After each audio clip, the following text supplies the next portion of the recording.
Hello, welcome to my channel. I'm Jeremy Crow, and in this video, I'd like to talk to you about a Korean light bearer. And the individual I'm talking about today is King Sejong. Hey, True Detective, how are you doing? Glad you could make it. So today I'm talking about King Sejong. He is a Korean light bearer, in my personal opinion.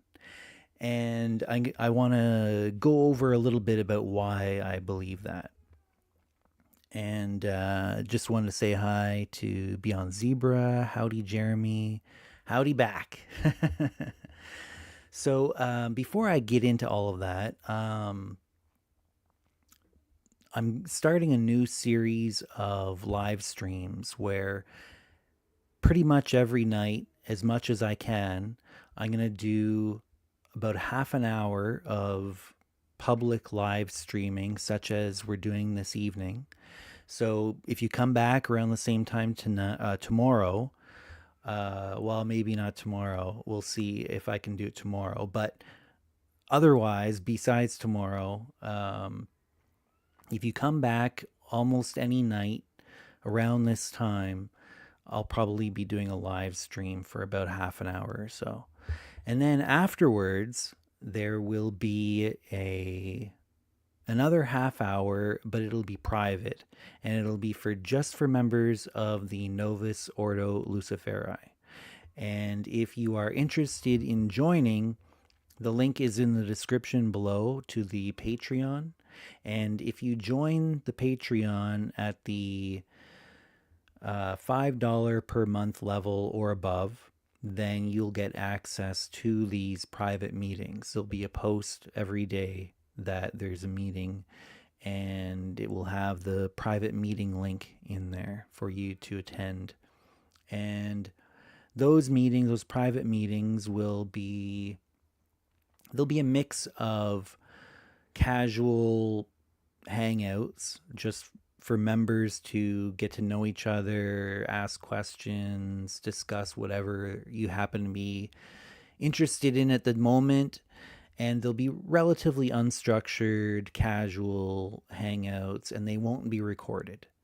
Now, the other type of private meeting that we will have, and that will be the type we'll be having tonight, is a more formalized, structured meeting that will be recorded, and it will typically be some sort of lesson on a specific topic that I wanted to teach the members. And we might have guest instructors as well who are going to be giving these lessons. They can be a minimum of about half an hour up to potentially even a couple hours. Tonight, we're going to try and keep it to around half an hour or so. And tonight, the private meeting will be on a new system of breath work that I've been developing that I call Poison Path Pranayama. So this is something that I'll be teaching the members of the Novus Ordo Luciferi tonight, an introduction to it at least. It'll be the first lesson in that specific topic. But for this public live stream that we're having here on my YouTube channel, tonight I'll be talking about King Sejong. He was a king of Korea back around 1500 AD, or Common Era. So roughly around that time period, a little bit before is the time period that we're talking about. And King Sejong was a Lucifer. And what I mean by that is that he embodied the light bearer archetype in his own unique way. And I'll explain that now. So, what is a light bearer? What is a Lucifer in the sense that I'm describing it right now? So, a Lucifer, or a light bearer, is somebody who has embodied the light bearer archetype in their own unique way, according to the situation they find themselves in, their specific context. And a light bearer is somebody who reveals hidden or forbidden knowledge for the benefit of others so that they may emancipate themselves from systems of control or oppression that rely on people's ignorance or control of a narrative, twisting the truth, that sort of thing. So back at the in the around 1500, just before 1500, in Korea, the situation was such that you had the ruling class and you had the working class, just like any other time period, like now, you know. But in Korea at the time, the working class were almost entirely illiterate. Almost nobody bothered to learn how to read and write. Now, the reason for this was because they didn't really see a lot of use for it, because they were, doing things like farming and other types of work like that, where they didn't really need it, or they didn't see the value in it because it didn't come up in their daily lives too much. Also, at the time, there was no native writing system for Korean, where if you wanted to read and write, you had to either learn classical Chinese and read and write in classical Chinese, or there was an adapted system where they would take the Chinese characters and they had adapted it to utilize for writing out Korean. So they would write Korean, but they would use adapted Chinese characters for it. And they referred to this as Hanja. Now, it's very, very similar to the idea, if you're familiar with Japanese kanji. It's basically the same idea as that. But in Japanese, you have two other alphabets that are native to Japan, that they had developed themselves for their own writing in Japanese. And these are katakana and hiragana. So hiragana is a syllabary. So each character represents a syllable. And they would write words out in the Japanese language phonetically using the hiragana alphabet that they had developed. The hiragana syllabary, technically. It technically wasn't an alphabet, it was more of a syllabary, because each character represented a syllable in the Japanese language. Now, katakana also represented syllables, and it was essentially a complete mirror or a complete copy of hiragana, but they had a different character for each of the syllables, and they would utilize katakana whenever they were writing out a borrowed word from another language. So, like, if you were to write out orange or oranji in Japanese, you would use katakana for, an example. I don't, just off the top of my head, because it's a word borrowed from English that they utilize in Japanese. And so they would use katakana for that. Now, if it was a native Japanese word, they would write it out typically in hiragana. And there were about, 2,500 Chinese characters that they utilized as well. And those were the kanji. So in Japanese, it's pretty complicated to read and write in Japanese, because what you would do is you would have a mix. You'd have to learn hiragana, And this is still true to today. You have to learn hiragana, katakana, and like at least 1,000, or ideally more like 2,000 or more kanji, which were the borrowed or adapted Chinese characters. Now, in Korea, they only used borrowed or adapted Chinese characters if they weren't just simply writing in Chinese. So you would have Hanja, which was like Japanese kanji, but adapted for Korean instead of adapted for Japanese. And that was it. So it was complicated. You had to learn thousands of characters and just memorize what they meant and how they were pronounced. So what was the situation in Korea was that the ruling class, they knew how to do this. They would, have the leisure, the ability to spend time learning all these adapted Chinese characters, the Hanja characters. And they could read and write Korean using Hanja, or alternatively, they could read and write in classical Chinese. But the working class people didn't know that system. They didn't know classical Chinese. They didn't know how to read and write in classical Chinese, and they didn't know the adapted Chinese characters called Hanja. They just didn't read and write. They were illiterate typically. Now, this limits a person if you can't read and write. It limits the ability to communicate ideas. It limits the ability for you to access information about history, about philosophy, all these different ideas you may not be exposed to because you didn't have the ability to read and write. King Sejong, he didn't like that situation.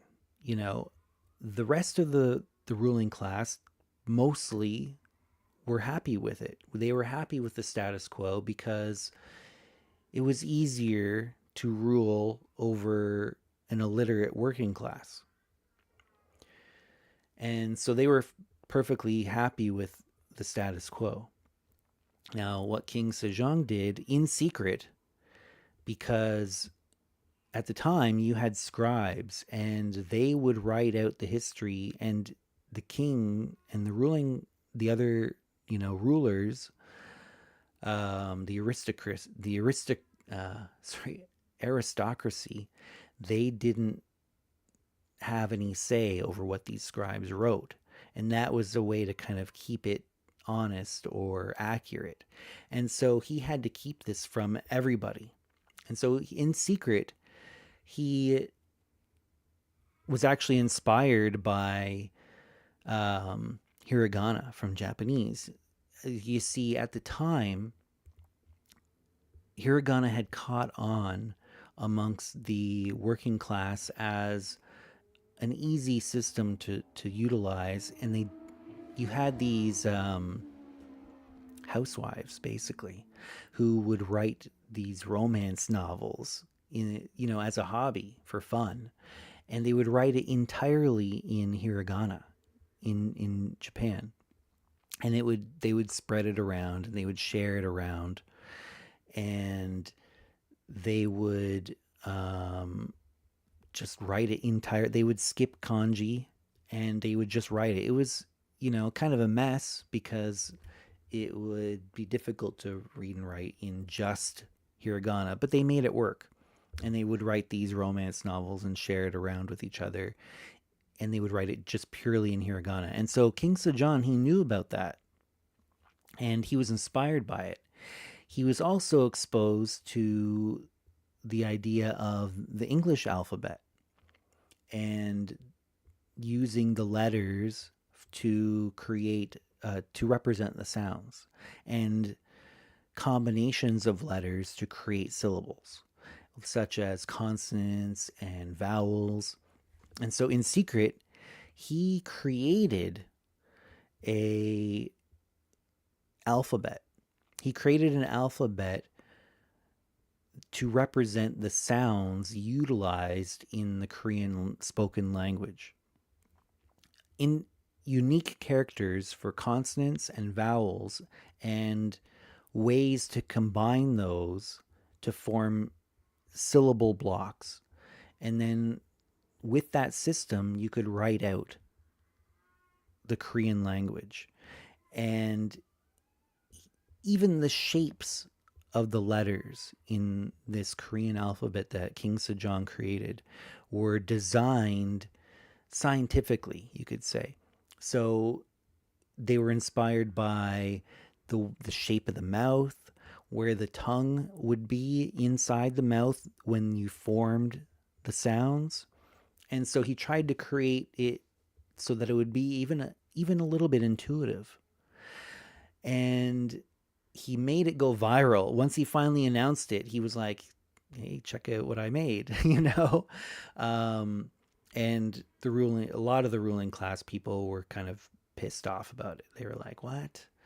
Don't do that. What are you doing? Don't do that. We like this situation where the ruling class is literate and the working class is not literate. We like that situation. What are you doing? You're messing it up." But he wanted the people to be empowered. And they couldn't really do, the other ruling class people couldn't do much because he was the king, right? It kind of reminds me a little bit about Enki, actually, because Enki was one of these mythological light bearers from ancient Sumerian mythology, where he was rebelling against the other gods, but they couldn't really do a lot because he was so powerful. He was a god himself. So King Sejong, he was the king. He was literally the head of the head of state of he was the monarch of Korea. So what could they really do? He got a bunch of scholars to help him refine it, and he made it go viral by telling people that it was such a simple alphabet that you could learn it in just a few days, and that even a very stupid person could learn it in about 10 days. And so really it was like a challenge. People are like, "Oh, well, I'm not stupid, I can learn it in a short period of time."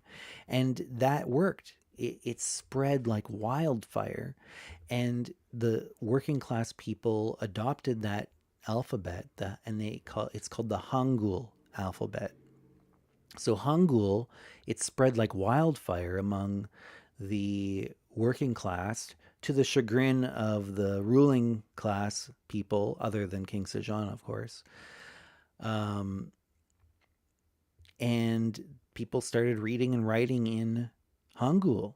Now, after King Sejong passed, his successor actually banned Hangul. But no surprise there, right? And there were periods of time when Hangul was banned or suppressed.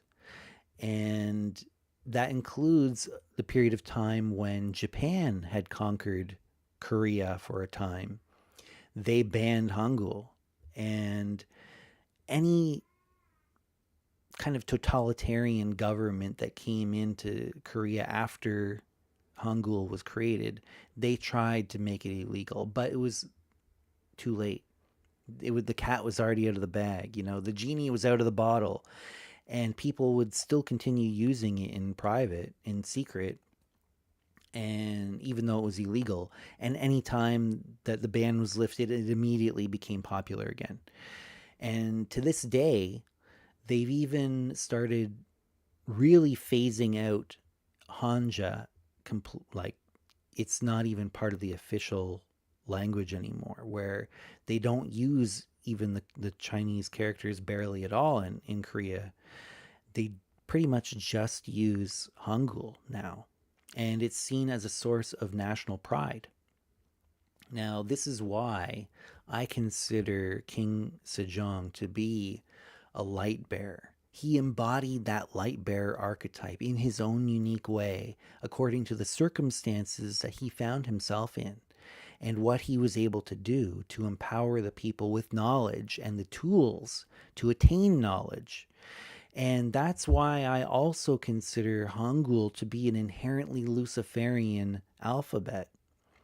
And now, of course, the word Lucifer had no meaning to people in Korea because they weren't learning Latin, you know. But from my modern perspective, from the way that I use the word Lucifer and the way that I refer to the light bearer archetype, that's what I mean when I say that I think of King Sejong as a Korean light bearer, a historical, real life Lucifer, and Hangul to be an inherently Luciferian alphabet. And that's what I wanted to share with you all today. So I hope you can appreciate this beautiful. It's a very cool language, and it is quite easy to learn. And I hope you'll explore it and take a look. If you're interested in learning languages, that may be one that you might want to take a look at, especially if you appreciate the ethos behind its origin. I see here there's some comments here. We're going to sign off in a few minutes here. We've been on for almost half an hour, and but let's go through a few of these comments here. CRV Vancouver, BC said children in schools are no longer learning and some cases able to write in cursive. Yeah, so actually I heard a joke about this that by the time that my generation becomes like, you know, senior citizens, like 65 or so, that cursive will be almost like a secret language or a secret alphabet, an encoded alphabet that only we can read. And maybe there's some truth to that. Freedom to be in the know. Crystal says, "Hi, how are you?" Yeah, I'm doing quite well. I'm excited about this new series of live streams that I'll be doing. Let's see here. Yeah, so yeah, I see people are appreciating the story here. That's great. I'm glad that you can appreciate Hangul and the efforts that King Sejong put into empowering the people with knowledge and the tools to obtain more knowledge. Now, I'm going to sign off here in a moment, but for members of the Novus Ordo Luciferi, there will be a private meeting following this. We're gonna probably go live on that meeting around 11:11 Eastern time. So if you're interested in attending that, you can join the Novus Ordo Luciferi right now, actually through the Patreon, which is in the link in the description below. And it's only $5 per month. And you can just do 1 month if you want, to see how you like it. There's a lot of material in the catalog, written material, teachings, practices, as well as recorded video sessions of past lessons and other information sharing sessions that we've had. I think there's over 40 hours of recorded lessons available to anybody who joins, as well as ongoing private meetings and sessions, some of which are recorded and put in the archive. Others are more casual and not recorded. So you'd have to be there live for that. Now that's going to happen in about 10 minutes or so. We're going to do a private meeting, and what I'd like to share with with people in that. If you're curious about what we're going to be talking about tonight, I'm going to be sharing some information about a new system of breath work that I'm developing, which I call Poison Path Pranayama. So if that intrigues you, if you want to know more about that, you might want to hop over to the Patreon and become a member. That'll unlock a post, the most recent post that I've made on the Patreon for members. It'll have a link to the meeting, the private meeting link in there that you can attend, and you can hear about this Poison Path Pranayama.